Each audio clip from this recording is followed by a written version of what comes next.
रामकृष्ण हरी माऊली. संत एकनाथ महाराजांची पैठण नगरी.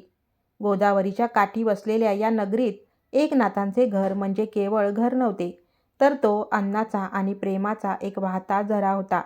भुकेल्याला भाकर आणि थकलेल्याला निवारा. एकनाथांच्या दारातून आजवर कोणीही रिकाम्या हाताने परत गेले नव्हते. पण एका वादळी आणि तुफान पावसाच्या रात्री या दारावर एक अशी टकटक झाली, जिने पैठणचा इतिहासच बदलून टाकला. मित्रांनी मैत्रिणींनो, कथा आवडली तर लाईक करायला विसरू नका. तर विजेचा कडकडाट. एकनाथांनी दार उघडले.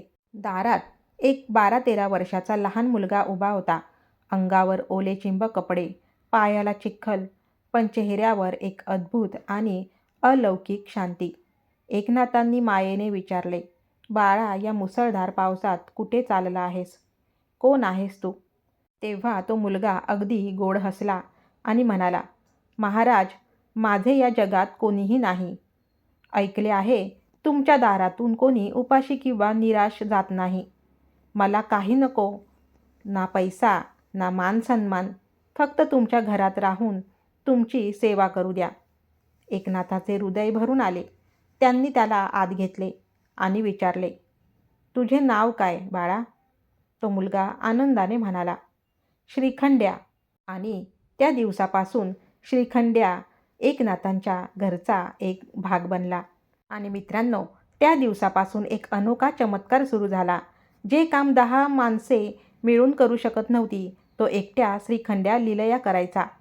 गोदावरीवरून पाण्याचे रांजण भरणे, अंगण झाडणे, स्वयंपाकघरात मदत करणे, पाहुण्यांची सेवा करणे, सर्व काही तो एकटाच करायचा.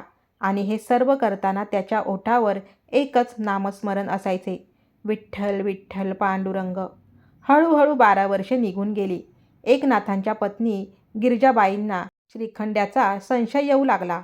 त्या एकनाथांना म्हणाल्या, "अहो, हा श्रीखंड्या साधा मुलगा नाही. मध्यरात्री घरातील कामे आपोआप होतात. तो पाणी भरून आला की त्या पाण्यातून तुळशी आणि चंदनाचा सुगंध येतो. हा नक्की कोण आहे?" पण दुसरीकडे गावातील कर्मठ पंडितांना आणि लोकांना या गोष्टीचा राग येत होता. एकनाथ महाराज ऊच-नीच मानत नसत. सर्वांना प्रेमाने जवळ करायचे. हे पंडितांना सहन होत नव्हते. त्यांनी एकनाथांच्या दारात येऊन गरदोळ घातला, "एकनाथा, तू धर्म भ्रष्ट केलास.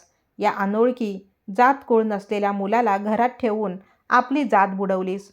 आज याची परीक्षाच होईल." त्यांनी श्रीखंड्याला कडक अट घातली, "जर तू एकाच रात्रीत संपूर्ण शेताला पाणी दिले आणि पोतेभर धान्य जात्यावर दळून दिले, तरच आम्ही तुला मानू. नाहीतर तुला आणि एकनाथांना बिरादरीतून बाहेर काढू, म्हणजे समाजातून." श्रीखंड्याने काहीही राग न मानता फक्त हात जोडले आणि शांतपणे म्हणाला, "जैशी आज्ञा." ती रात्र गडद झाली. सकाळी जेव्हा पंडित शेतात आणि एकनाथांच्या घरी गेले, तेव्हा त्यांचे डोळे आश्चर्याने फाटूनच राहिले. एकाच रात्रीत वाळलेले शेत पाण्याने लहलहत होते.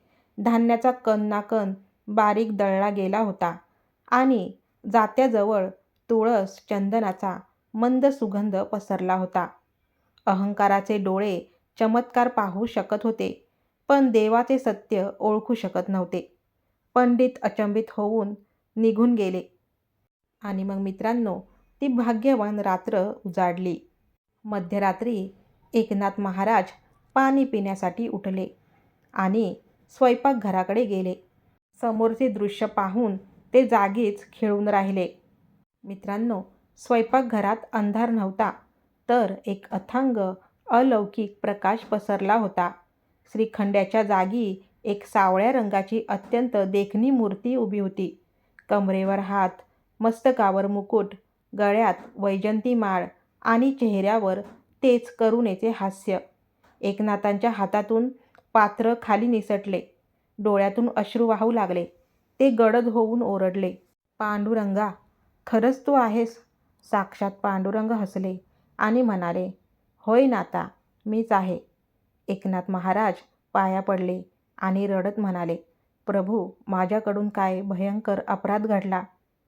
जगाचा स्वामी माझ्या घरी 12 वर्ष पाणी भरत होता, भांडी घासतोय आणि मी तुम्हाला नोकर समजत राहिलो.